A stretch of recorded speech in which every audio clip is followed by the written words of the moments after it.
So we just think, here we're starting our new module, so we just think we're going to offer this kind of all the contents of the universe to the Buddha as a request for the teachings, okay?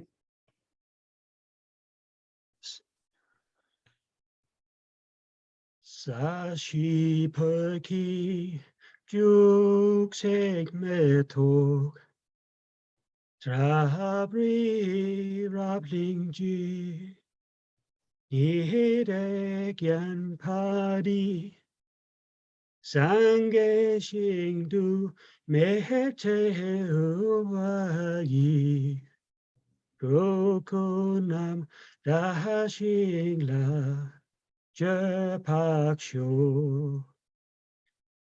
Jetsun lama Dampakenam Keche kala Kense Chintri Jita Sampe Duje Sin Mala Sapke Chapa Vaptu So Iram Guru Ratna Mandala Kamya Chayami.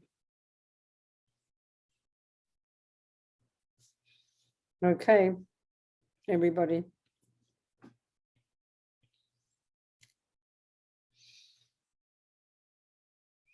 So now we just remind ourselves, those of us who are Buddhists already, remind ourselves of our reliance on the Buddha and his teachings. And the second two lines, we're expressing our motivation, our goal, our purpose for being here together.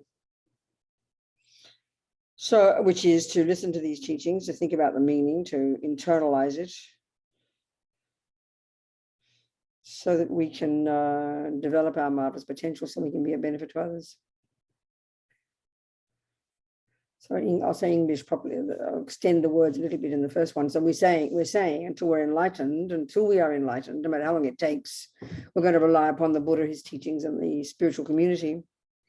And then in order, by the virtuous karmic seeds we plant in our mind by listening to these teachings, we think, may I become a Buddha so I can be of benefit to sentient beings. Sangye Chorang Soke Chognam La Janchu Baru Dagni Kyapsu Chi Dagi Chernyen Gipe Sonam Ki Drola Penchir Sangye Drupa Shog Sangye Chorang Soke Chognam La Janchu Baru Dagni Kyapsu Chi Dagi Chernyen Gipe Sonam Ki Drola Penchir Sangye Drupa Shog.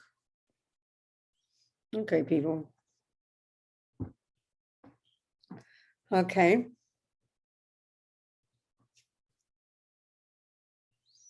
So here we are discussing the next topic is how to set up a daily practice. I think this is something, there's so much, if we look at the classic, we're going to look at the classical approach to it, this Tibetan Buddhist approach, in particular, starting with what's called the 6 preliminary practices. I know when I first read all this Lam Rim, it got me so confused. I didn't understand where they were coming from. I didn't know what it meant. I didn't know, and all this idea of cleaning your room and setting up an altar and doing all these prostrations, it just seemed so complicated. And I think what's important is to understand the meaning of all this. I mean, a daily practice is, first of all, what being a Buddhist is, as we've talked, what being a Buddhist is simply working on your mind every second, lessening delusions and growing virtue. That's the bottom line. I mean, that until you are a Buddha is exactly what a Buddhist is.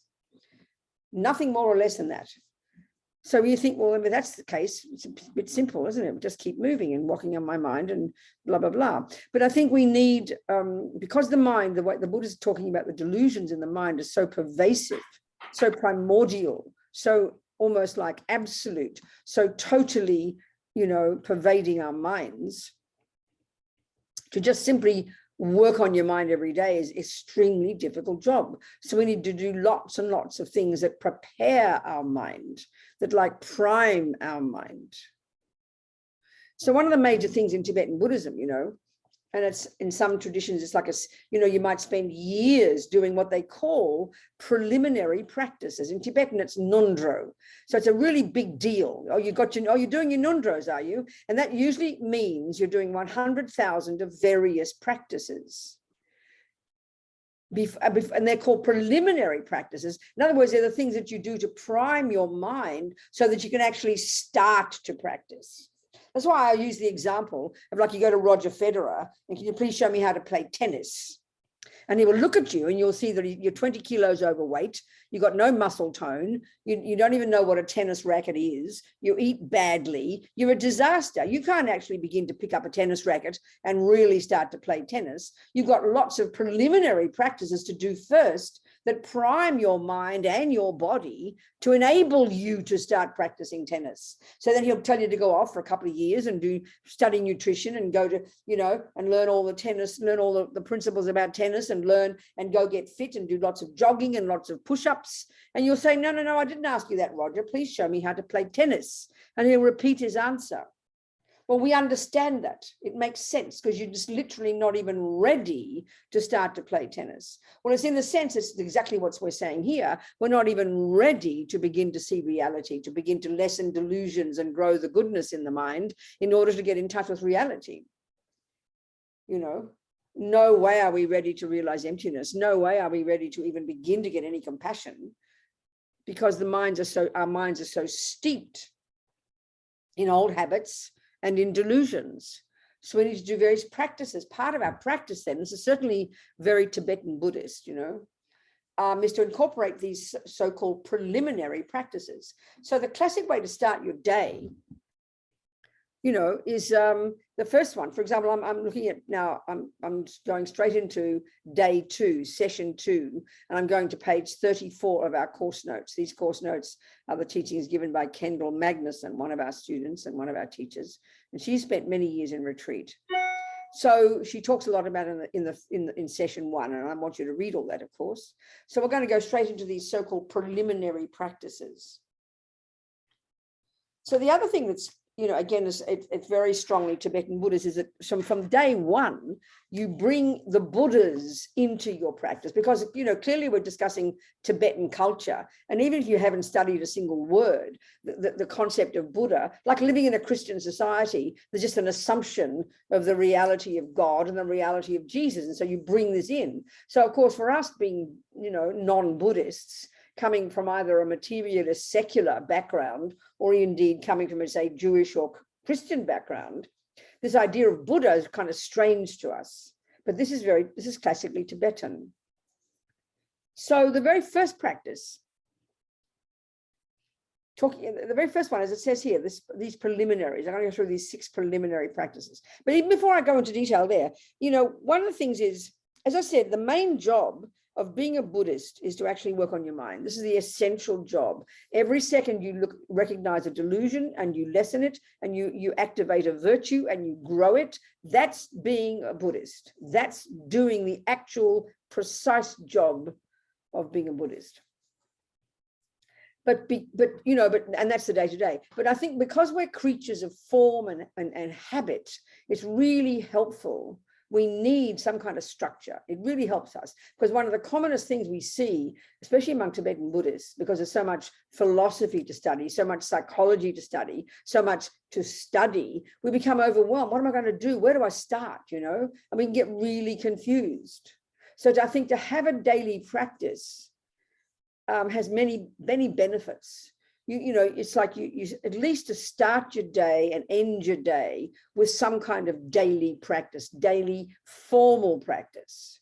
I mean, every second you're working on your mind, that's technically practice. But to have a formal practice, because, and that's when this idea of meditation comes in, or even doing retreats. As soon as you sitting down quietly, even for 5 minutes, you can't help but go a little bit deeper than you would if you're in the middle of the traffic, or if you're sitting on the toilet, or if you're in the middle of the kitchen talking to people. So it's very beneficial for our minds to have a little private practice. So even before we start, though, even before we start, so what that means is in your house. So of course, most of us aren't rich. We don't have, spare real estate. We don't have spare rooms in our house. But if you have the luxury of having a spare room, then that's what you would do. You'd use that, you'd make your spare room, you know, your little gompa, your little meditation space. I mean, Tibetans usually in their houses, even if they're poor, they will have one room. Many of them will have one room totally devoted to their practice. They'll have their, you know, their altar, they'll have their special places to sit, and they'll do their special pujas there together as families. You'll do your practices there. It's like a mini gompa, you know, like in the center. They would have that. The bare minimum they would have is in their main room, they would have an altar, but, you know, and that would be where there'd be the images of the Buddha and things like this. So let's look even at that, setting up an altar, this very first one. But why is the very first one cleaning the place? This has got wonderful meaning, you know. It's like they, you know, even it's a very typical practice the Tibetans would do, and they even say Holiness the Dalai Lama has his own little broom. There's this teaching, from the time of the Buddha, I think it comes from this, you know. There was some old fellow whose job was to sweep the meditation hall up and down, you know. I've got a feeling it's come from that story. I'm a bit vague about these stories. I'm very sorry. So like, you know, something. And so the cleaning the place is, the meaning of it really is because you're thinking, you know, that you're inviting the Buddha to come. Like if you are inviting, like if you're going to invite a friend, I think one of the first things you do is you'd clean the place up. You'd make it nice. You'd set up the table. You'd make it pleasing. So here we're inviting the Buddhas, you know, we're inviting the Buddhas. So it's got great meaning to think of cleaning the place first. This is said to be one of the first practices when you get out of bed. I mean, actually it doesn't say it here, but even I'd say the very first time, the very start of the practice is the moment you wake up. The moment you become back into consciousness. The second you come back into life, you know, you notice you're still alive. When maybe you take refuge, maybe you say a mantra, maybe you make a little motivation. That's when you really would start. I would say that's the perfect start, you know. You remind yourself of why you're existing and what you want to do with your day. Then the next thing I would recommend, is not listed in these 6 here, would be, you know, that's your first, I always think of it like this. Your very first thoughts would be Dharma. It's such a good training because we've got samsaric thoughts mostly, where the default mode is, oh my God, no, I've got to get up again. What a drag. What have I got to do today? I've got to get my breakfast. And you start thinking of ordinary things. So you start with recognizing you're still alive, how amazing, and you make your aspirations. That's your first thoughts. Now you hop out of, and you say maybe some prayer. So that's your first speech. Now you hop out of bed and you make your first physical action. I mean, you don't have to do these things, but I recommend you do 3 prostrations. So of course, if you live in the middle of a house and nobody does practice but you don't have to make it obvious. You can do it privately, you know. But that would be a really nice way to start your first mind, your first thoughts, your first speech, and your first action of the body. So then you'd go to the toilet, clean yourself up, and you'd go straight to your altar before you do anything else. This, I think, is such a good discipline. And it's got logic to it. It's really got logic to it, because you know that you want to practice. You know you're trying to be a good Buddhist. You know you want to do something. But if you don't put it first, before you know it, you won't do any practice at all. You get out of bed, oh, I can't be bothered, I'll do it later. Then you have your cup of tea. Then before you know it, you've got to go to work. Oh, I can't be bothered, I'll do it later. And within a week, what's practice? Oh, I've forgotten all about that. So it does need discipline. You've got to, we all know that. We all know we need discipline. We all know we need to make decisions, make a firm decision, and then we need to keep our decision. We need to keep that commitment to ourselves. We all know we need this, because we're naturally lazy. You know, this is not being mean about us. We're naturally lazy. We naturally like to stay in our comfort zone. So, and we'll very quickly find reasons to put it off. So it really, and this is the common, I'd say, what I've found among people all over the world, all the years I've been around, one of the commonest problems people have, one of the commonest questions is, I've given up my practice. How do I get discipline? How do I stay enthusiastic? I've given it up. Like, you know, I don't do it all the time. I just do it sometimes. Or do you do your water bowls? Oh, just sometimes. It's just natural. It's just natural. It's like going to the gym every day. You just get lazy. You can't be bothered. Other things take over. Your life, your breakfast, the work, the kids. So you really have to make decisions. And so then and then without guilt and being neurotic, you get a bit lazy and you start again. You pick yourself up and you make a decision again. You pick yourself up and you make a decision again. It really is just going to be that way, you know. And we all know when you make a decision and you keep your decision, you feel very good about yourself.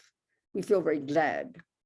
And we need these kind of little goalposts. We need these signposts. We need this. We need to, even if it's a 5-minute practice, we need to do something. It reminds us that we're doing something. It's something kind of formal, and it could be quite short, but we need this type of thing. We need this. It's good for our mind, you know. So the very first thing, it doesn't say it here, but this is what I'm recommending. Your first thoughts, your first action of the speech, your first action of the body. Then you go to the toilet, clean yourself up. And the first thing you do before you put 1 drop of tea or coffee into your mouth, this is a real discipline, I promise you. And it's brilliant. It's because you're putting your Dharma first. I mean, you want to do that. That's what you're trying to do by being a little Buddhist. You're trying to integrate your life into your Buddhism, not the other way around, you know, because Buddhism is just a view. It's just a way of seeing your life. And you want to develop your qualities, you want to practice. So the discipline would be, I would say, before you do anything for yourself, you go straight to your altar, you then do 3 prostrations, and you would do this first one. You'd clean the place and set up the altar. So the way I think to myself, it always sounds so kind of sweet, but this is a method I use. When I wake up and I get out of bed and I go prostrations, and if I hear a knock on the door, and it is my Lama, it's His Holiness the Dalai Lama, it's Lama Zopa Rinpoche, it's Lama Yeshe, I will invite them in. Now, do you think I would sit them down and then go get myself a cup of tea and a cup of coffee and maybe serve them in an hour's time? I don't think so. You would serve them immediately.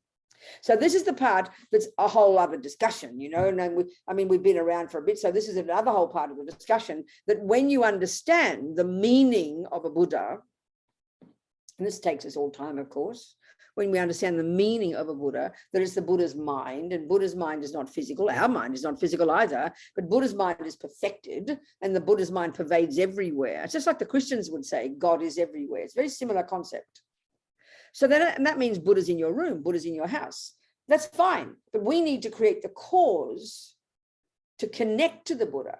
And of course, if we have a spiritual teacher, we need to create the cause to see the Buddha as the spiritual teacher. The spiritual teacher is the spiritual mentor is the Buddha, and the Buddha is the spiritual mentor, you know. We need to cultivate that view. It doesn't come naturally because it makes it very personal for us. It opens the heart, you know. So then if you think that the Buddha walked in the door, of course you would want to offer first. So the very first thing you do after you get out of bed and go pee, you'd go, then you'd clean the place. So of course that just means that it doesn't have to be you've got to get out your vacuum cleaner and do your spring cleaning of the entire house. Doesn't mean that. But you'd have your little broom. And as I said, even His Holiness is said to have his own little broom. You sweep your floor and you clean. Maybe you clean the altar, you dust it. So you're preparing it for the visit of the Buddha. I mean, the meaning is so sweet, you know. And it's got great meaning, and it's very purifying. You clean the place. Then you set up your altar, as it says. So, okay, what's an altar? Well, an altar is just a shelf, a table, you know, a mantelpiece, where you have representations of enlightened body, which is represented by the pictures of your lamas or the Buddhas or a statue or a painting, where you have representations of the enlightened speech, which would be a book or a mantra, you know, and then representations of enlightened mind, which would be a stupa. So they're the 3 components that would make up your altar: representations of enlightened body, speech, and mind. So then, you see, this is something too that's really big deal in the Tibetan tradition, in the Vajrayana tradition. You would then make offerings to the Buddha. This is something that even people who've been Buddhists for, a friend of mine, she's been a Buddhist for like 35 years. And recently she asked the question, she said, I've always got a problem with offerings. Why would I want to offer to the Buddha? What does Buddha want an offering for, you know? Which is a very typical, a very reasonable question. Because if you offer something to somebody, the emphasis we're putting there is on the person needing it and getting it. Like you offer money to a homeless person, you probably wouldn't offer money to a rich person. You wouldn't walk into your office and go and offer $20 to your boss. It would be a weird thing to do. because you assume your boss doesn't need $20. So we think of giving something is in reference to a person's needing it. So if you think that way, then of course the idea of offering something to the Buddha is just as weird, is peculiar. So it really, and it takes us time to understand this. So the purpose of making offerings is it's your practice. This is something we really take time when it comes to karma. It takes us time to comprehend this. So in other words, even just offering to a homeless person, there are two beneficiaries. There's the homeless person who gets the $20, but you are the beneficiary of your mental and physical action of wanting to give something to somebody. That's what practice means. It's not just a physical thing you do with your body. If you're giving $20 and you think, aren't I good? Look, I just did an action of generosity, but your mind is not feeling generous and you're just giving $20 to impress somebody, you didn't create generosity. And this is something we really do miss in our culture when we hear what a practice is. You are you're the beneficiary of that practice. Now, if you sit down and meditate, we understand that you're the beneficiary of that. But as soon as you do an action of generosity, we don't think it's a practice for us. But this is the entire point. Of course, Buddha doesn't want any stupid old water. Of course, Buddha doesn't want $20. It's not the point. But it's okay, they even, and Lama Zopa Rinpoche especially is huge on this practice. He's an example of unbelievable generosity. He's famous for his generosity. So first of all, in his own house, years ago at Aptos, in his house in California, where it's taken care of, he has these nuns there who work for him in the house. And he's famous for this room he had. And now I think it burned down. Maybe the nuns were secretly very happy. I'm joking. But he had this room full of holy images and where you did these water bowl offerings. Now, most of us have a little water bowl about that big, right? Like a couple of inches maybe, and we have 7 little bowls. Well, Lama Zopa Rinpoche, he has these bowls that are this big, so big you can hardly carry one bowl. And the entire room took, and everywhere you go in his houses, it's like this, it took 8 hours every day to empty yesterday's bowls and to do today's bowls. I mean, that sounds insane, right? All these nuns would get lung problems, they'd hurt their wrists. Unbelievable. So for example, Rinpoche's room in Kopan, where he's been now the last couple of years during the pandemic, this apartment full of these statues and tankas, and he doesn't buy anything. Everyone gives him things, right? This house full of holy images, and every inch of surface is covered in water bowls, covered in water bowls. So we really this has got to have meaning for us. Otherwise, we just get so cynical. We think, what's all this about? Because this is the thing. I mean, I could spend the rest of the day just discussing this point, but it's quite difficult for us to understand this. But the point about generosity, first of all, just to get another human body, we need lots of non-killing karmic seeds planted in our mind from living in the vows of non-killing, rich, delicious, vow-based karmic seeds of non-killing. Because at the time of our death, we need one of those karmic seeds to be triggered so that our mind is programmed to go to another human mother, bare minimum, so we can carry on practicing. But the other thing we need, we know that if we want another human body, we also want a human body not living in a desert where you've got to work 8 hours a day for a bowl of rice, not living in a place like where where you can't get anything. We all know it's reasonable to want to be born as a human being with really good conditions, meaning good family, good things, food in the fridge, money in the bank, a good education, get a job easily, nice conditions, nice things. In other words, access to good things. Now, that's not selfish. Why would you want that? Because it gives you the brilliant luxury to not have to bother working 8, 10, 12 hours a day just to get a bowl of rice. It gives you the luxury of the leisure you need in order to do the real job of continuing your spiritual practice so you get enlightened. So generosity is the cause of that. So there are two fundamental karmic seeds we need to be triggered at the time of our death. One is the virtue of non-killing, and one is the virtue of generosity. That's what gives us good conditions, you know, and we can see in our own lives. If you've got to work hours and hours every day, exhausting yourself, and you don't have time to do anything but work, we know that's a hindrance.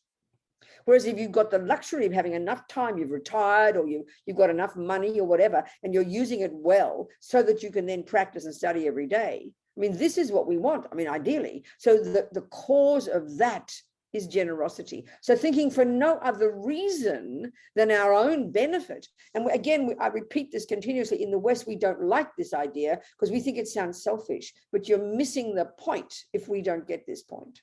We need to have good conditions. We need to want to have a happy life. We need to want to create the cause to have good things. So then based on that, we will know the practices that will be most beneficial for us. That's the most fundamental reason we need to practice generosity. But so then, okay, so there are various ways to create generosity.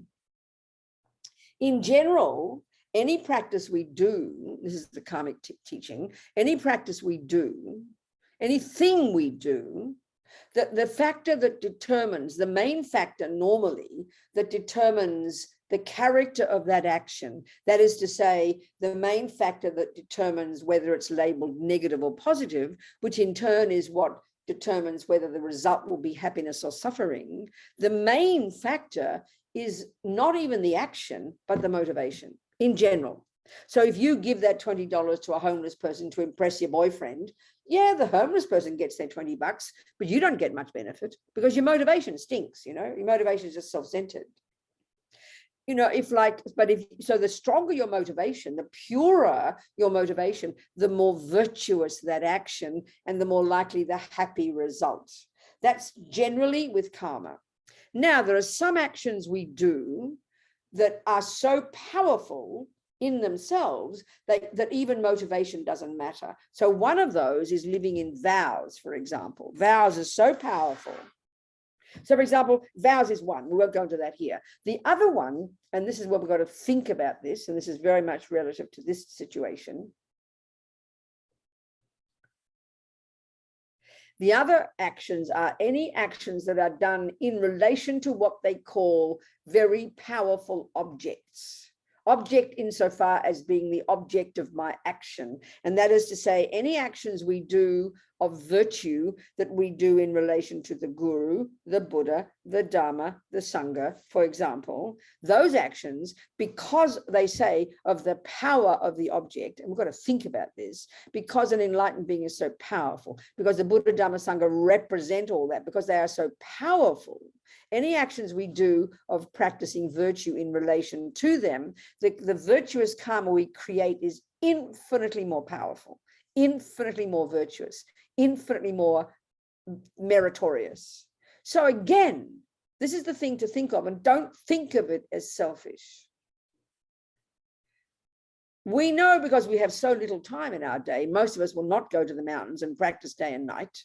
Most of us have lots of jobs and work and responsibilities. So we want to choose practices that we do. This is just really intelligent. We need to choose practices that are the most delicious meritoriously for oneself.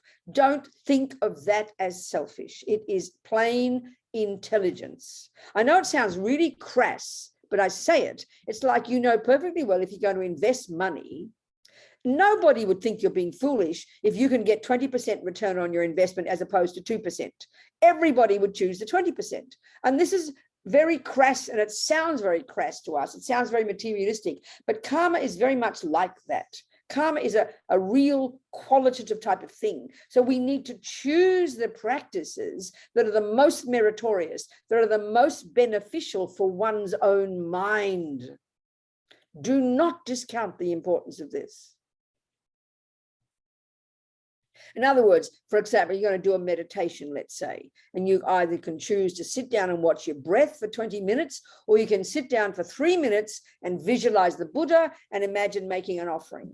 That 3-minute practice, because you're visualizing the Buddha and because you're even just thinking of making an offering that is so stupendous for your mind, so powerful for your mind. It purifies your mind and creates bucket loads of virtue in your mind. And surely that is the bottom line. What we're trying to do is purify our mind of delusions and grow the virtues. So any practices you choose should be those that are the most delicious, the most powerful, the most useful for your mind. It's a really important way to think.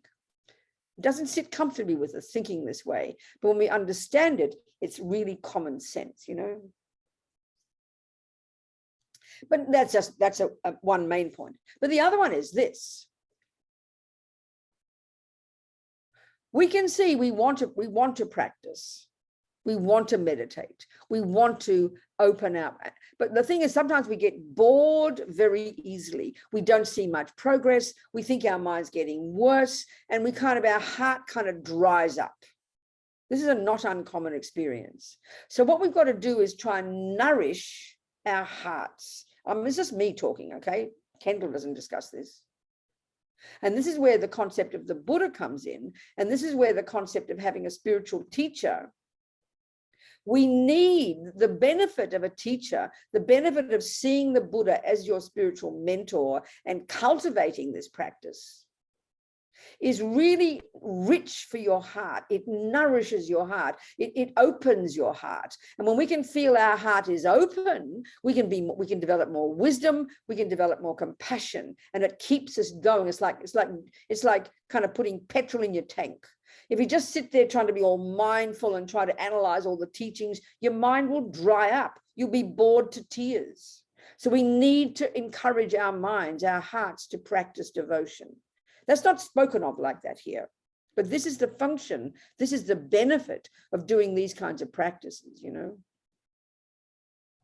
So, you know, when you do your water bowls, so because I travel, and I'm traveling again now, but I used to do it on the road all the time. I'd have my little water bowls. And whenever I'd come to any place, the very first thing I'd do, I'd go to my room, they'd give me my bed where I was going to sit, I'd be a shelf, I'd get out my water bowls, I'd do my 3 prostrations, and I'd put my image of the Buddha up or my teachers, and I'd do my water bowls.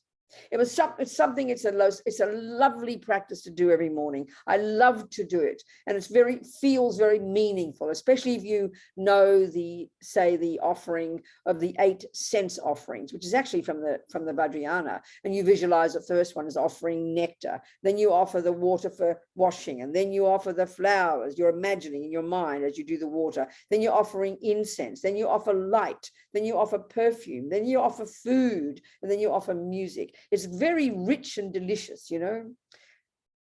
There is one way of doing the water bowls, and so if just where you bless it with Omar Hung and you imagine it multiplying. But the other one is this one of doing what I just said, these 8 sense offerings, which is actually from Tantra. But it's very delicious because it's apparently based upon, this first one of, well, I've said setting up the altar and now doing the offerings, whereas the next one is probably number 2.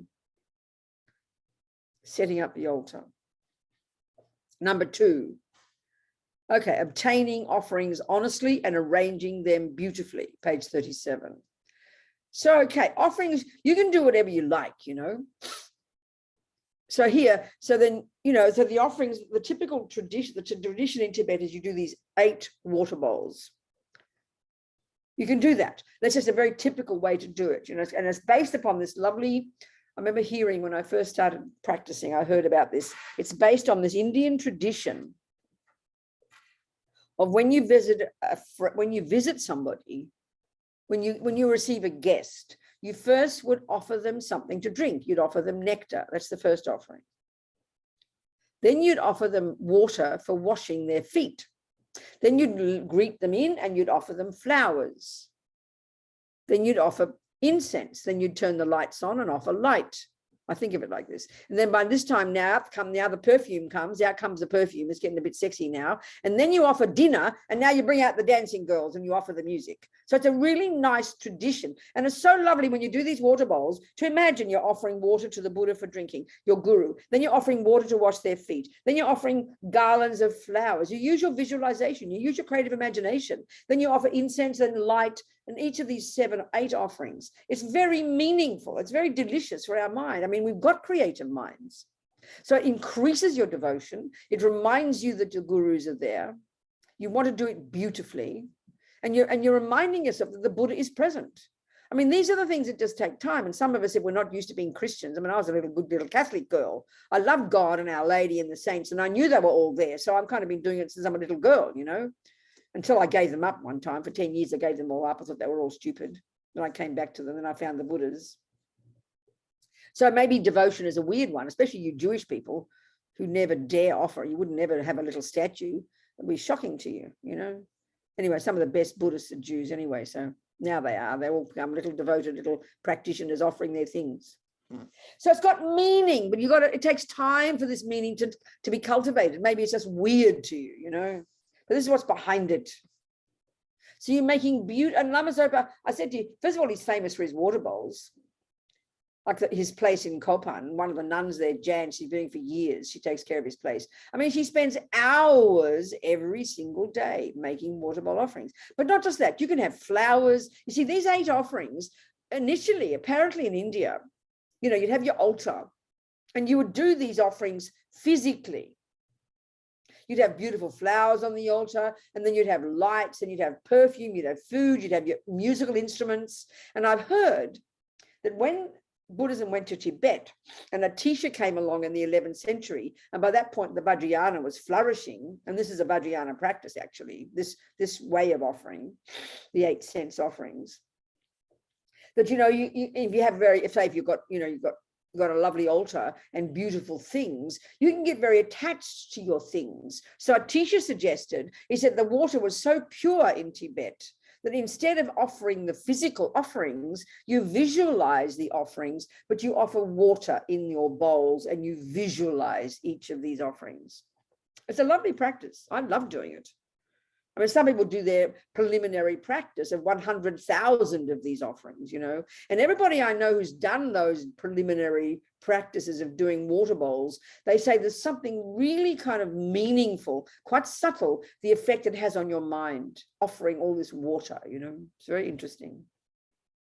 So offerings is a huge practice, but maybe we've got to think of the meaning of it. It can get a bit weird to us, you know. I mean, like I said to you, many people, and this one friend of mine, she's been around for 35 years, and she said, I really don't know why I'm making offerings. So we've got to think it through, not just do it blindly.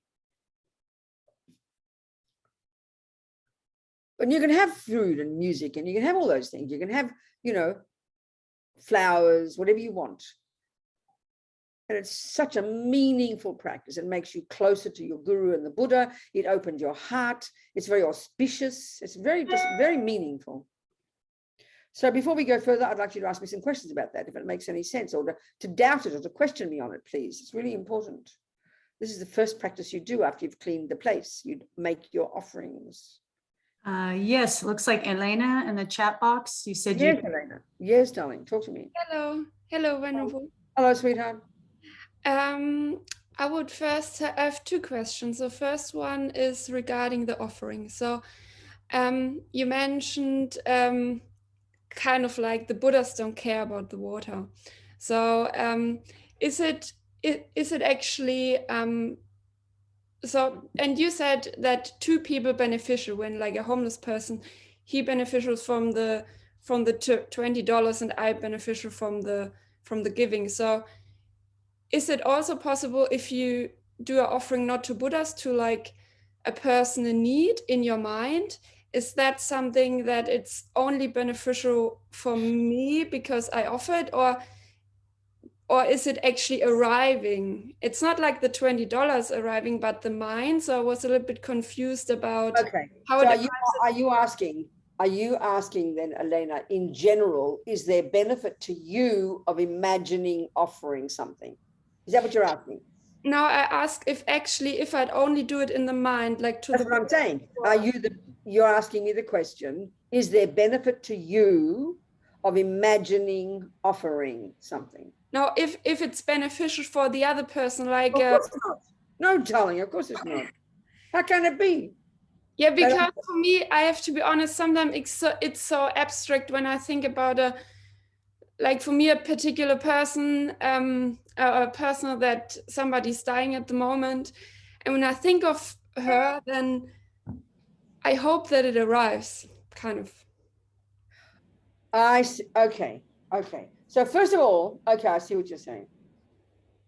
Well, first of all, thinking of offering to this dying person, that's not the practice you'd want to do anyway. What you'd want to do is say prayers and mantras and invite the Buddhas to help her. That's different. Yeah, That's I do good. this as well. And I also That's good, but why would you want to think of offering them something? How can that help? kind of like I don't know, maybe because the concept of offering is still, haven't fully understand it. So I still try to offer her a calm mind and energy and something like this. I don't know. It's improvisation. Darling. But okay, first of all, I understand you, but what do you mean you'll be confused about the meaning of offering? You don't understand generosity? Yeah. No, I was just confused that when you said it, maybe it was just when you said, oh, the Buddhas don't care about the offering at the water. What I meant was our normal way of thinking of giving something is only if a person needs it. So then you think of offering water bowls to the Buddha, and of course the Buddha doesn't need it. I meant that. Yeah. The Buddha doesn't need offerings. Would you agree with a person who's highly evolved spiritual being doesn't need anything? Would you agree with that? Yeah, I From that point of view, then there's no benefit. There's no reason to think of giving to the Buddha. So the beneficiary, I mean, okay. So if there's a rich person, you wouldn't think to give them $20, would you? Yeah, right. We are the homeless person. Yeah, so the only person we're used to thinking who needs something is a poor person. Then we think, well, it's reasonable to give $20 to a poor person. So then we think, well, the Buddha's not poor. Why would I want to put a $20 note on my altar or give a $20 note to somebody? Then that's what I'm trying to say is we don't see any benefit in doing that if a person doesn't need it. But that's not the point here. So first of all, if you're offering to the Buddha, this is another point, another one I didn't discuss.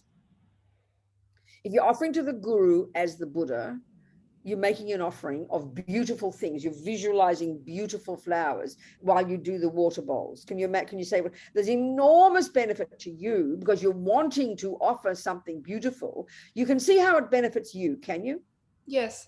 That your heart opens and it makes you generous. Generosity is a huge quality, but then also don't think it doesn't benefit the Buddha. It does, because, you know, if you give something to your old grandmother and you're a little girl and she doesn't need your silly little drawing, but she's so, you have this big heart, you do a little drawing for grandmother and you offer it to her and she is pleased, isn't she? So that's the way to think about the Guru Buddha receiving your gifts. You please their mind. That's a really special thing. That has great meaning. That's that. Now, back to your other point, offering wishes and offering prayers and offering good health and offering love. Of course, do that for your friend who's dying. Yes. And you do, especially if you think of it as with the Buddha as well, and you pray that that will affect her. This can possibly help. Yes, because our minds are very powerful. Yes, definitely. That's relieving. Okay. Good. I would have another very practical neutral question. Yes. I actually only have one water ball, not all. Yes. Would you recommend I should start it actually with the all, because I have one course note from a while, I think it was from Laxam actually, and there it says, oh, you can do all the balls, but it's as you well. You can do what you like. You're the boss. Okay. You want to offer one flower, you want to offer 20 flowers. You want to offer one bowl, or you want to offer 400 bowls, as Lama Zopa would do. So it's like for you to think about it and decide. Yeah, okay. You understand, darling? Yeah. Okay. Thank you very much. Yes, sweetheart. Yes, Lou. Hello, Lou. Hi. Hello, Venerable Pina. If you have a permanent altar set up, is it okay? Does offering multiple water bowl offerings during the day, do they all have the same amount of effect? What do you mean by that, Lou? Well, say you do a water bowl offering in the morning and then you take it down. And then like at noontime, you do another one. The more the better, clearly, the more the better. I mean, does it make a difference if you offer $20 6 times a day to a beggar? Yeah, he'd love it. Okay. So it's the same. The Buddhas, you please them 6 times a day. That's amazing. Of course, the more the better. Okay. Absolutely, Lou. It's a marvelous practice. Thank you, Venerable Rabina. Yeah, when we do retreats, when you do a retreat, you know, you would do that. You could do that easily. You'd start each session and you do your water bowls every time. And the more the better. It's marvelous. It's a wonderful practice. Yes, absolutely. Good. Yes, hello, Juhi. Talk to me. Hi, Venerable. Hello, So, darling. I have a altar set up for about two months now, in a clean place. And with the water bowl offering, before I started doing that, I wanted to see how to do it. So I did some YouTubing, and I found this video of a Buddhist nun. I don't remember her name, and she was just showing the method. And when she was doing the water bowl, she was pouring it. She was saying, you must imagine that you are pouring good qualities in, and then before that, you're cleaning the bowl as if to clean your mind. And then pouring all these extra little thinkings. Yeah, different people. right. So, go ahead. No, yeah, of course, any way you want to think Yeah. can enhance it. It makes sense. So that's a particular way this person does it. I mean, yeah, of course, everyone teaches it differently. But that's Okay, so yeah. It's a wonderful way to think. Why not? Of course, absolutely. Right. And then a second question, just for me, the Buddha or the Buddha mind is my aspiration of perfected qualities. That's so right. I somehow always feel when I'm doing the water bowl offering that I'm offering to myself. Do you understand that? Wrong. That's a marvelous, in Okay. fact, you know, especially if you've eventually, when you take an empowerment and you into a particular Buddha, they say, Lama Zopa says, it's a stupendous practice, not only to think that you're offering to the Buddha there, but you're offering to yourself as the Buddha as well. That's a really marvelous thing to do. That's marvelous. Yes, of course it is. But that thought came naturally to me. I didn't have to think it. I still feel to this day that I'm literally bowing down to myself, my mind, and I am offering this. I mean, yeah, but it's important to also think of the outside Buddha. Like if you are offering to your grandmother is there, and you do want to give her the nicest tea, you know. Okay, so because that person out there, the Buddha out there, is simply showing you your Buddha potential. So to also think of offering to yourself as the Buddha, not just yourself as Juhi, but yourself as the Buddha. That's it. That's it. Very special, darling. Wonderful. Good. Okay, thank you. All right. Yes. Hello, Ginny, darling. Hello, Ginny. Hello, sweetheart. Talk to me. Maybe you'll get to this later, and I might be jumping the gun here, but sorry, bad turn of phrase. If what we do with the food and the water after we take it from the altar. Yeah, we'll get to that, but I can answer it now. Yeah, for sure. And I'll get that in a second. I'll talk about what the different approaches to do that, darling. I'll talk about that. Okay. So yes, Christine. Thank you, Venerable Rabina. Yes, darling. To follow up with a question which was asked earlier, and I appreciate your experience of Catholicism that you bring to the table. Myself being raised in Catholicism. Yeah.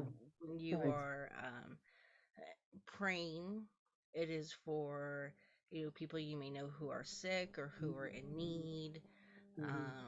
Where there's that personal, your prayer list type of thing. And what we're doing with our water bowl offerings and in our practice in the morning, are we also doing, besides our lamas and teachers and the Dalai Lama, are we also including almost kind of the wellness of others as well? In this particular, I would say, Christine, in this particular practice of offering to the Buddhas represented on your altar, that's the purpose of this one. That's the purpose of this particular practice. You're offering to the Guru Buddha. That's the practice here. I would say that. Thank you very much, Venerable. All right, sweetheart. Okay. So you'd learn to do, so then, you can have different kind of offerings. This is very Tibetan. This 8 offering bowls is a totally Tibetan thing. No, it's not Tibetan, sorry. It's Vajrayana. It's from Tantrayana, the more advanced teachings. And that, of course, is what's existing in Tibet. It came from India, and that's the level of Buddhism that went to Tibet, as well as the other Buddhism, the Theravadan and the Mahayana Sutra teachings.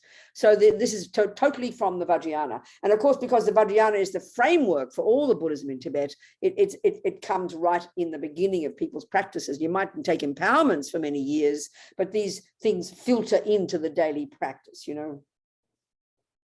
So you do your 3 prostrations, you make your altar clean and nice, you clean the room, you sweep up and down, you make it nice, and you imagine you're cleaning away all your delusions. That's one of the practices. You're sweeping away all your delusions, but overtly you're making it pleasing so you can welcome the Buddha. That's the idea. Then you do your altar. You have your nice representation of your Buddhas there, and then the texts representing speech and the stupa, or a picture of a stupa representing enlightened mind. And then you would do your water bowls. So the typical way to do the water bowls, and first of all, what you'd use for your water bowls, I mean, traditionally Tibetans didn't have crystal and silver and gold. Maybe some of them did. They had brass, you know. Now brass, so then we tend to think, oh, I've got to do what Tibetans do. And then brass gets all moldy and ugly. So it's horrible, you know, or copper gets all green and horrible. But you can have anything, any container. And of course, the more beautiful it is, the better it is for your mind and the better it is for the offering. So you can have ceramics, you can have crystal, you can use whatever you like that's beautiful. Always think you want to make it beautiful. Just like you would if you have a party and you invite all your guests, you'd offer them beautiful things. You wouldn't just, you know, have McDonald's on a paper plate. You'd try and make it beautiful. We understand this, you know, and we know that if you do, this is the important point. We know how that effect that has. If you go to some guests, if you go to some friend for dinner and they offer you the best tablecloths and the best cutlery and the best plates, you feel very honored. But if they just chuck a paper plate on the table and give you McDonald's, you don't, I mean, it's like, it's lovely, they're kind. So we know it's important to make this kind of effort. It's really important. We're sort of such hippies in the West. We don't think these things matter, you know. But it really makes a big difference for your mind, and it means you care. It means you want to do the best. You want to make the most sumptuous offerings, the most beautiful offerings, because you want to please the Buddha's mind. You want to please the Guru's mind, and it's marvelous practice for oneself. It lifts one up, you know. So you'd choose whatever bowls you like, and then you would have, first of all, you would normally speaking, in the Tibetan monasteries, you would do your offerings in the morning, and then at dusk you would then empty the water bowls and clean them, and then you'd put them upside down, and then you'd leave them until the next day. And the reason, I mean, this is very Tibetan, the reason they say you wouldn't leave them overnight is because they talk about how spirits, all these disembodied beings, would come and they would get the water, and they'd kind of, it would be not good karma for them or something. So then, but that's the reason. But now, I mean, as Lama Zopa says, you can leave them all night. You leave them, you do them in the morning, you leave your offerings 24 hours a day, unless of course you want to do what Lu does and you make several sets of offerings throughout the day. That's marvelous. You leave them all day, and then the following morning you come into your altar, you prostrate 3 times, you clean everything nicely, and now you would get your jug and you would empty the water bowls. So you'd have a special, and this is the thing too, often we go and buy a nice cheap plastic jug, and we get some cloths, and it gets all very dirty and yucky. But if you're really thinking of having the Buddha as a guest, you'd have your best crystal jug, you'd have your best glass jug, not some garbage plastic jug or a plastic bucket, you know. I mean, we've got to remember what we're doing. I remember one time, one Lama was very wrathful at one of our centers years ago. He was telling us off, you know, and he looked at our water bowls and our different things, and he said, you people have better things in your kitchens. And he's right. We have the fanciest Swedish products in our kitchens, but crummy old moldy brass bowls on our altar for the Buddha, for God's sake. You wouldn't even give it to your dog. So we've got to really think of what we're doing, you know. So anyway, you'd have your water bowls and you'd empty. So basically, you'd empty the bowls from the opposite end opposite end of where you began. So typically the set of bowls you'd start on the left, on our left, which is the Buddha's right. That's all the typical sutra practices you would offer from the Buddha's right. So your bowls would start at the left, your left, and you'd go along. So when you, and then if you're doing a certain other kind of practice, like a tantric practice, say a mother tantric practice, you'd start the bowls from the Buddha's left. So you'd start the bowl from the right. But traditionally and typically you'd start from our left, which is the Buddha's right. So then when you come in the morning and you do your 3 prostration, you clean, and then you pick up the last bowl and you empty that one and you wipe it very beautifully. You'd have sometimes even Lama Zopa says, you know, because he's so extreme in everything he does. He says you can even have 2 cloths, one, and they can be, you think of it as the 2 truths. He puts meaning into everything. And you'd hold 1 cloth in each hand, you'd wipe the bowl, and you wipe it beautifully, perfectly, not just roughly.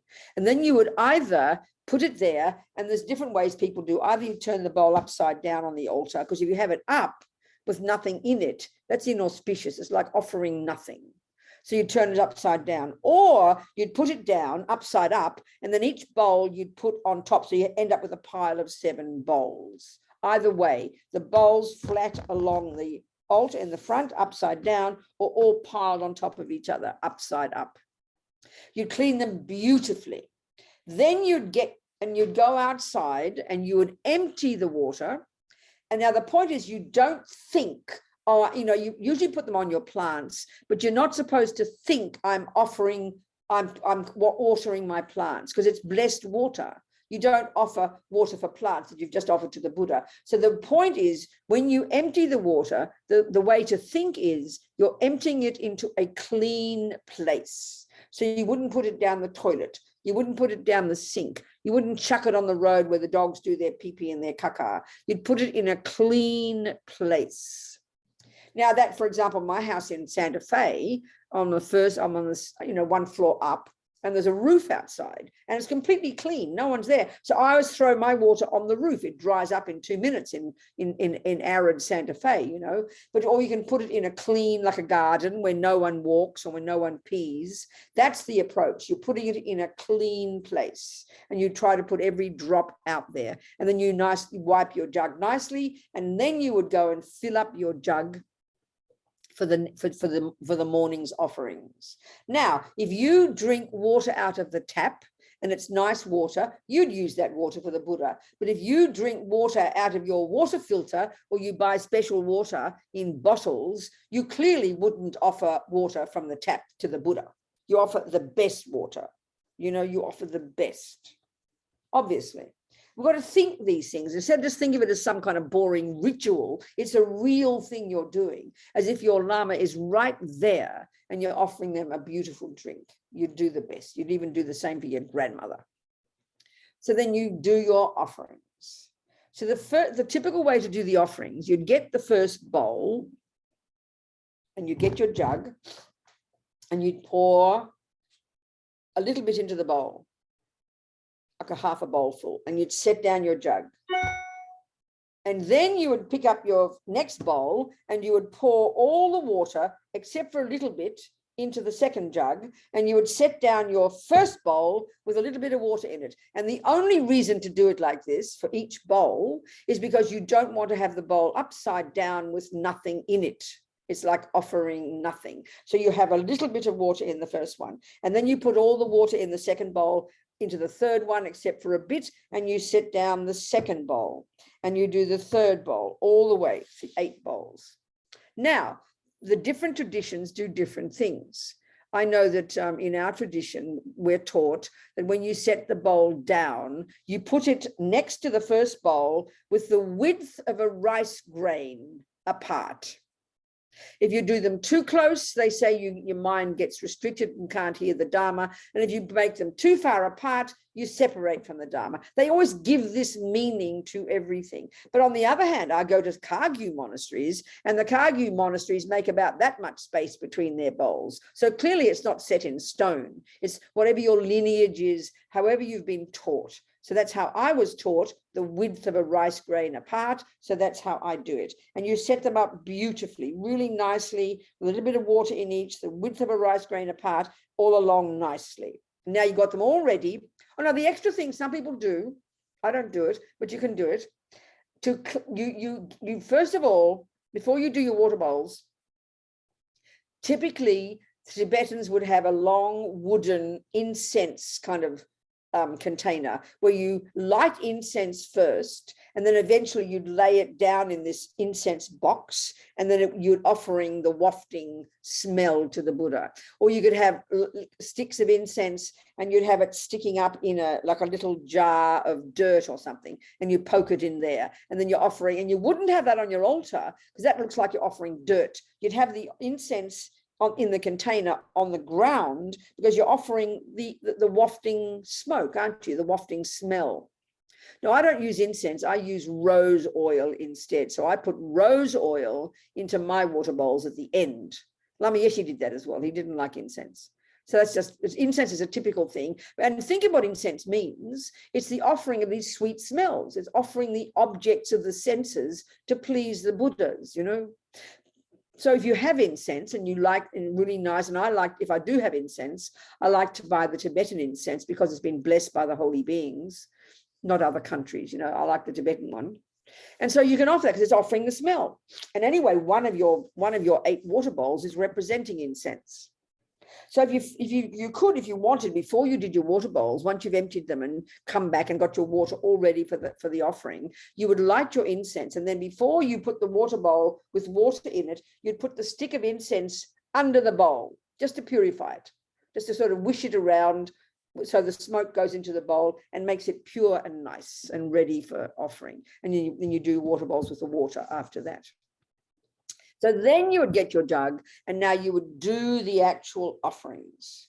So of course, there's these Sanskrit mantras that you can say with each one, and you can learn these, of course. So, you know, if you've taken refuge with me, I would have sent you a document with this practice in it and with the Sanskrit words. So this is again the Vajrayana one. So the 8 offerings of the Tibetan word, the Sanskrit words are something like argam is the first one, argam, which is the water for drinking, the water for drinking first, nectar. Then water for washing is padyam, flowers is pupe, incense is dupe, light is aloke, perfume is gende, food is nude, and shapta is music. So you'd learn these. So what you'd say minimum with those words for each offering, you would go om, because okay, you're blessing the water with the 3 essential Sanskrit syllables that represent enlightened body, enlightened speech, and enlightened mind. And those 3 syllables are om, ah, hum. So the first one you would go, as you're pouring it in, you'd go om argam ahung, om ahung, om ahung, om ahung, until it's full. And you fill it not all the way to the top so it overflows. You fill it to just before the bowl kind of curves over, not half full and not overflowing, but just below the level. So it's very full and auspicious. Om agam ahung, om ahung, om ahung. The next one, om padyam ahung, om ahung, om ahung, as long as it takes you. And of course, as you're saying these words, you are visualizing these offerings, and you visualize mountains of offerings, as big as possible. The bigger the mind, the more powerful the virtuous karma, you know. In other words, it's really using your creative imagination. And of course, in the West, we think that's just like silly. It sounds like children's play, you know, because we don't value what goes on in the mind. But everything that goes on in your mind is tremendous. So the bigger, the more marvelous, the more beautiful, the more creative, the more special, the more fantastic the virtue you create. And it makes the mind happy. Om pupe ahung, om ahung, all the way through. Om ahung with the word in the middle of it until you've filled them completely. Then what you do, you know, you would then say the multiplying mantra. This is also in the PDFs, if you've received PDFs from me. And this is the mantra that where you're multiplying, you're imagining completely multiplying these practices, multiplying these offerings 1 billion times. Lama Zopa is totally into this. And the more you hear it and hear about it, the more sense it makes, you know, not just thinking small. And that one, just so you can hear it, if you don't know it, Om Namo Bhagavate Vajrasara Pramadanaye Tathagataya Arahate Samyaksam Buddhaya Tayata Om Vajre Vajre Mahavajre Mahateja Vajre Mahavidya Vajre Mahabodhi Chita Vajre Mahabodhi Mando Pasam Kamana Vajre Sarvakama Avarana Vishodana Vajre Svaha. You'd say 3 times. Imagine multiplying. And then you'd say the prayer that's called the power of truth. By the blessings of the Buddhas and the Bodhisattvas and the great wealth of the completed 2 collections and the sphere of phenomena being pure and inconceivable, by these piles of clouds of offerings arising through transformation, Varya, Samanta, Bhadra, Manjushri, and so forth, unimaginable, inexhaustible, equaling the sky, arise and be received by all the Buddhas and Bodhisattvas, be received. So these are all the things you do. This is Lama Zopa style. And then you've created bucket loads of merit. You've done so much virtue. You've done so much wonderful practice. Your heart is lifted. You've done so much that you could drop dead with a happy mind right now. You know, sounds so marvelous a practice. This enriches your mind. It opens your mind. It creates devotion. You're creating bucket loads of virtue. And it's nourishing for the mind. I tell you, these practices, they're very delicious. I promise you. It opens your heart. It increases devotion. It increases your courage because you're being generous. Generosity is an amazing, amazing, amazing practice. Because if you can't be generous with material things, you can't be generous with your heart, you know. You can't. So it's a huge opening of the human heart to be generous, I tell you. So that's your offerings. So any questions? I've got to get my drink. Hang on a second.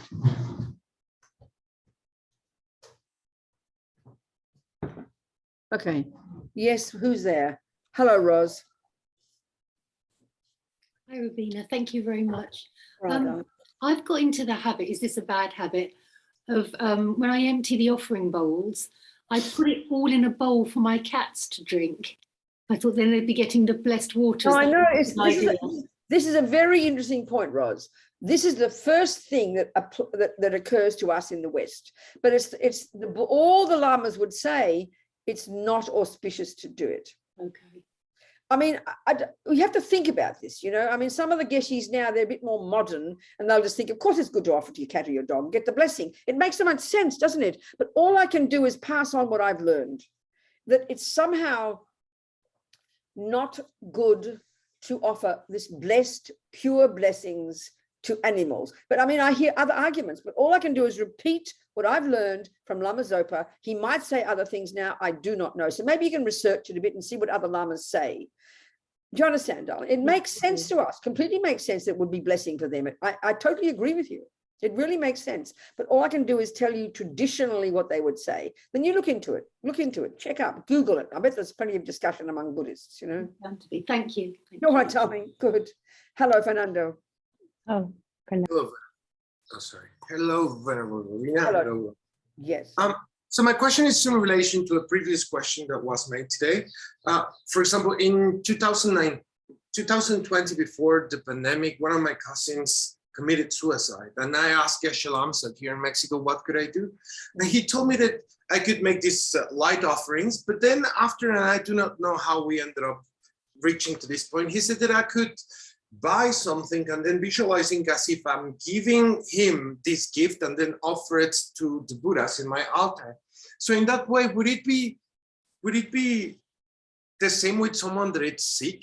Like that you imagine that you give that person something and then offer to the Buddhas, or that you buy crickets, for example, and then you release them? See, I mean, that's interesting. I mean, I haven't thought about that. I haven't heard about that, offering to the person then the Buddha. I mean, I don't know. I don't know if he told you that, then why not think about it? I can't answer that. But I mean, the other one is you mean saving the lives of animals. That's a different one, isn't it? That's saving the lives of animals on behalf of that person. Is that what he said? Like the crickets you just said? Well, not in the case of my cousin, but then I was thinking about the case of this girl that was asking about someone that's sick, and then doing it on behalf of. I understand. Yeah, I understand. Yeah, I mean, I can't imagine why not. I don't know. I just can't. I haven't heard it. But the one of saving lives of animals, that's said to be a very powerful practice. That's a different discussion. That one of saving the lives of animals is a very powerful practice for removing obstacles for your own sickness, for someone else's sickness. Sometimes people are given huge number of animals to save. That's another whole discussion, isn't it? But simply visualizing offering something, I mean, why not? I mean, why not? I haven't heard about it, but why not? I don't know what to say. Well, thank you, Venerable. I'm sorry, Fernando. So who else was there? I saw another hand there somewhere. It went away. What else, darling people? Miriam, is it you, Miriam? Yeah, it was me, and then I withdrew, but now I'm back. Hi, hello, darling. Talk to me, Miriam. Similar question. I give my plant. I have a plant that was really very sick and unhappy, and I gave her the blessed water, and now she's really. And I do a little on my own, and I've been doing that, and it's like very happy now, and it gets like new. So again, but so where should I put the water? I didn't catch that earlier. Listen, Miriam, there's nothing wrong with putting the water in the plant, but the way Lama Zopa says, the action you're doing isn't called watering your plants. The action you're doing is putting the blessed water in a clean place. They're two different actions, aren't they? The same physical result. So the action is called by the thought. And the thought is you're putting the blessed water in a clean place. Well, keep doing that, but don't think you're offering it to the plant. Think you're putting it in a clean place. And I'm sure the plant will get the benefit either way. Okay. Yes. You get my point? I didn't know that. I didn't catch that earlier. Perfect. Oh, okay. Thank you. Good, Miriam. Fantastic, darling. So hello, Christine.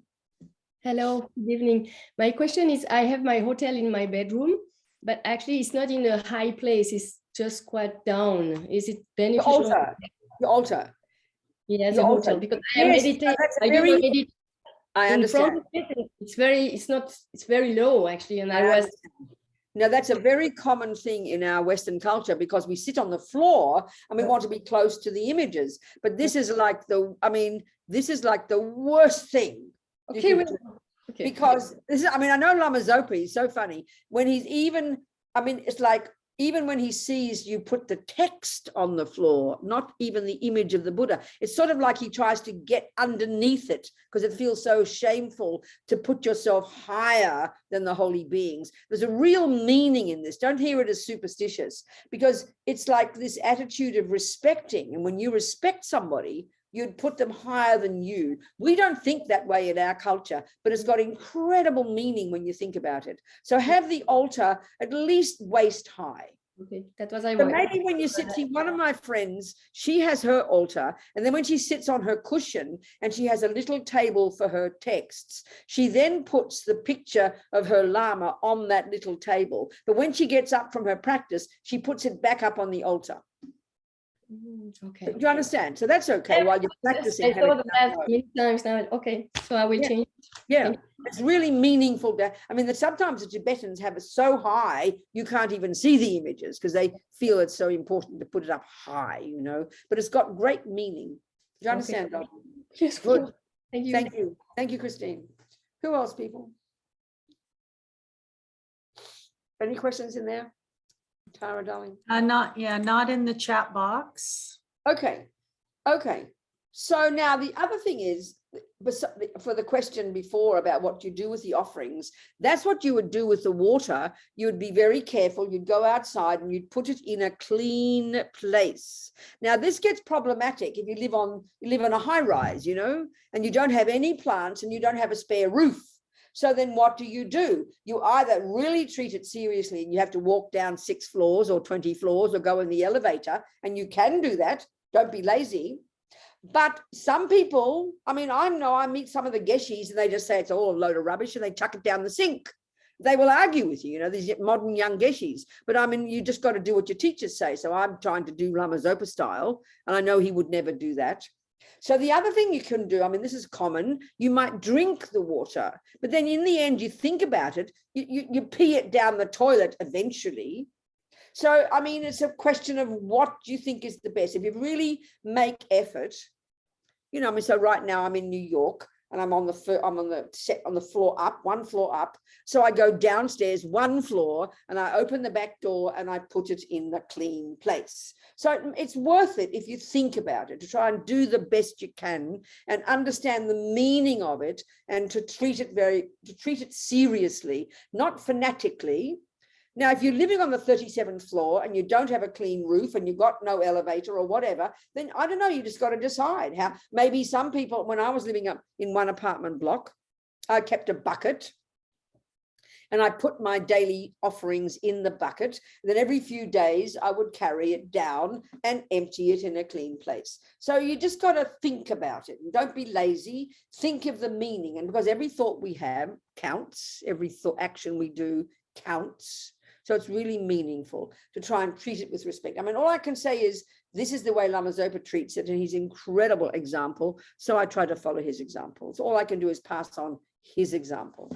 You're going to read different things from different teachers. There's no question. But all I can do is do what Lama Zopa says, you know, so I'm just passing that information on. Now, as for other offerings like cakes and flowers and things like that, you know, in a book I've been editing recently of Lama Zopa's, I hadn't thought of flowers before, but he says it's just the same.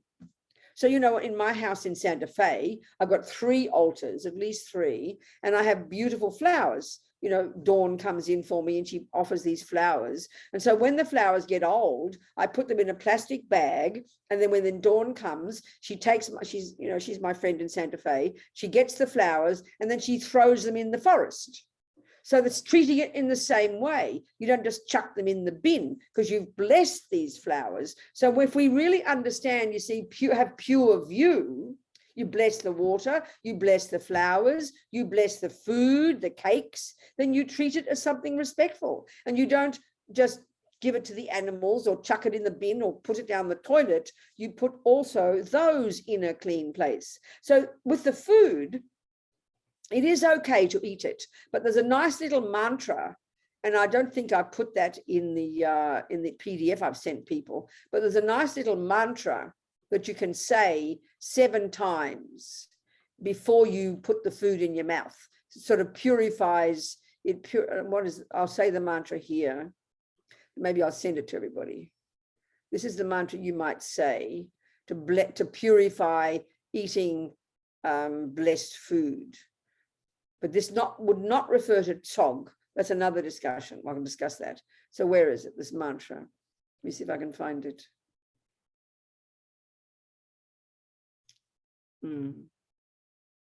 I thought I had it.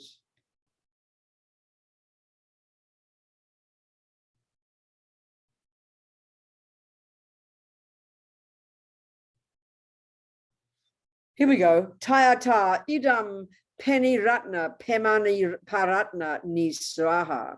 I can send it. I can put it I can send it to you, Tara, and you can put it in the box if you like. Yeah. Okay. This is to say it 7 times. You say this mantra, and then you blow on the food, and then you eat it with a happy mind. It kind of purifies your attachment. Tayata idam penny ratna pemani paratna nisvaha. Tayata idam penny ratna pemani paratna nisvaha. I'll email it to you now. You say it 7 times, then you blow on the food.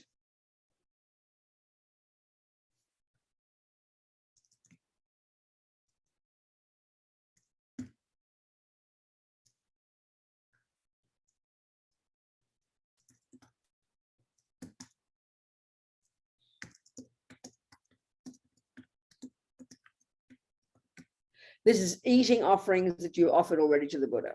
You say 7 times and blow on the offerings, and then you can eat with a happy mind. Okay. So now that's how to deal with your offerings. So the attitude is just to try and, the more and more we take it seriously, it's just really developing pure view is what they call pure view, not just seeing things as mundane, you know.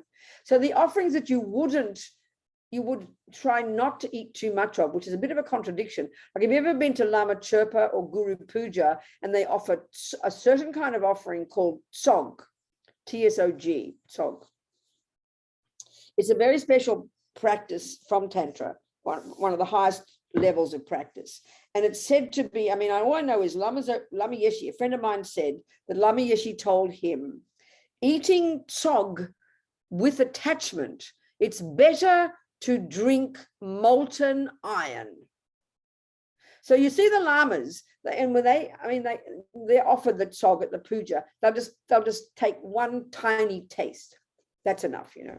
Because I mean, all I know is I'm so attached to delicious sugar and chocolate, and then, you know, and that you just see sugar and chocolate, and so you greedily eat it up, you know. So tsog, because it's from Tantra, the whole other discussion, you know, it's like said to be that we've got these very mundane view of everything. We're very gross in how we see things. And so in Tantra, when you take an empowerment, you practice seeing yourself as a deity, you see other people as a deity, you hear all sound as mantra, you see all, you know, environments as a pure land, and you see all things like the objects of all the senses as delicious nectar.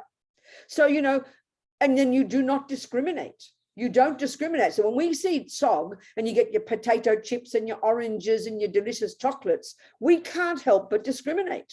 Oh, I prefer chocolate chips. I don't like oranges. Oh, I'm a vegan. I won't eat that. I mean, this is mundane view, and it's really heavy. So it's best to eat none of it if you can't not discriminate and experience pure bliss, whatever you taste. So it's a very powerful practice, and it helps us become very conscious, you know. But unfortunately, when you know, because tsog is seen to be very special, blessed food, and when you see sometimes, I mean, with respect, when you go to big pujas in India, there's like a riot to get some tsog, you know. So I mean, it's really inappropriate. It's awful. So try and be respectful. So best just to taste a little bit with no attachment.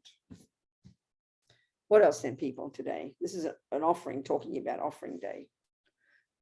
What else? So, okay, there's some nice things that Kendall says here. You should read, again, as always, please read the teachings. Kendall makes nice offerings. She's making nice, she says here, each of the offerings also represents certain qualities of mind. So I'll give an example. For example, flowers and incense represent the scent of morality. Water represents generosity. Light represents having wisdom. Things like that. That's very nice. I haven't heard that before. Read her teachings, please. They're very nice.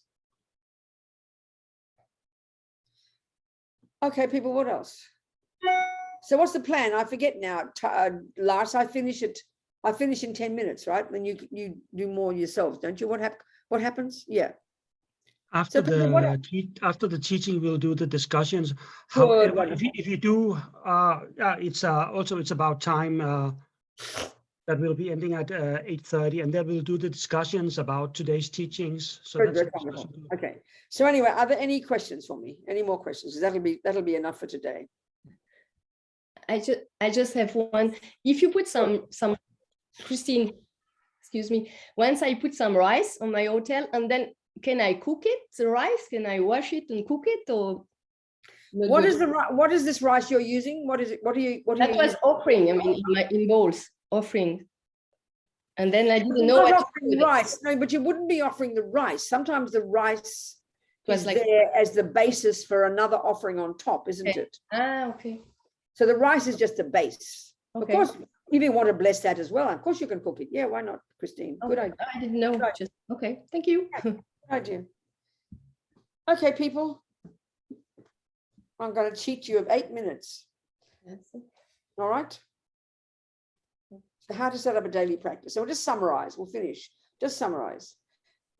I mean, all of these practices, you can see it in the Tibetan tradition, they're really rooted in the understanding of what a Buddha is and relationship to the teacher and developing merit and creating you know, they're very, I mean, and a lot of this is from Vajrayana. This is exactly Vajrayana approach. So it's kind of ironic because it's the very beginning of setting up a daily practice, but it's coming from the Vajrayana because that pervades the Tibetan tradition, you know. So, I mean, if we feel comfortable with these, of course, if you don't feel comfortable, you don't do it. You don't, and the main one is not to feel superstitious about it. You know, you've got to have a feeling of the presence of the Buddhas. You've got to have a feeling about that. If that is not so, meaningful for you, then you don't do these things. You keep your practice simple. You've got to be authentic. It's important that if you're happy to do what someone else tells you because you've got confidence in them, that's fine. But if it makes you nervous because you don't understand it, then don't do it. You've got to know, you've got to go at your own pace. So if you're sitting here having all these doubts about these things I'm saying, please listen to those doubts and then relax your mind and you do what works for you and you keep your minds open. You know, don't be neurotic and closed. Keep your mind open, but don't force yourself. I mean, this is a problem with spiritual stuff. We kind of get a bit guilty, you know. You must not be like that. Be very simple. Be very authentic and do what is meaningful for you. It's really, really, really important. All right, people. So next week we'll go into what you do after you do your offerings. This is just in the six preliminaries, you know. The next step, what we do next. Okay, darling people, thank you so much. Greetings from New York. I'm in New York, and then I'll be in Florida, and then I'm going back to Santa Fe. Okay, thank you, darlings. Jangchub, Semchog, Rinpoche, Makye, Panam, Keguchi, Kepan, Yampa, Mepa Yang, Gongne, Gondu, Pabashog, maybe, and Gewa Di, Nudu Dag, Lama Sange, Drubgyone, Drowa Chikyang Malupa. Dei Sala Gopa Shog. So all these seeds we've planted, may we nourish them with our practice from this moment forward so that we can manifest as our own Buddhahood no matter how long it takes, so we can be of amazing benefit to suffering sentient beings. One step at a time. Thank you, dearest people. Thank you, Tara. Thank you, Lars. Thank you, everybody. Thank you, precious. Thank you, Venerable. Very much. Thank you, Venerable Bina.